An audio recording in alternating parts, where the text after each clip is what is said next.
उत्तर सिक्किमको टुङ नागालाई जोड्ने रिचु खोलाको ह्युमपाइप पुल आज बिहान लगभग 3:30 बजे आएको मुसलधारे पानीको कारण पूर्ण रूपमा ध्वस्त भएर बगाएको छ। यसका साथै 100 मिटर जति सडक पनि बगाएर लगेपछि अब यातायात ठप्प भएको छ।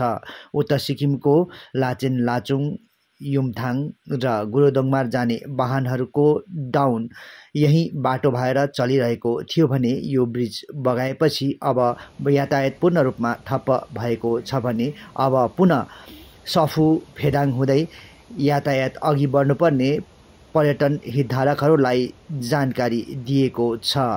अब यो सडक पुनः निर्माण नभइन्जेलसम्म, ह्युम पाइपको ब्रिज पुनर्निर्माण नभएसम्म यातायात अर्थात् डाउन गाडीहरू पनि चलाचल नहुने बताइएको छ। ब्युरो रिपोर्ट, मगन।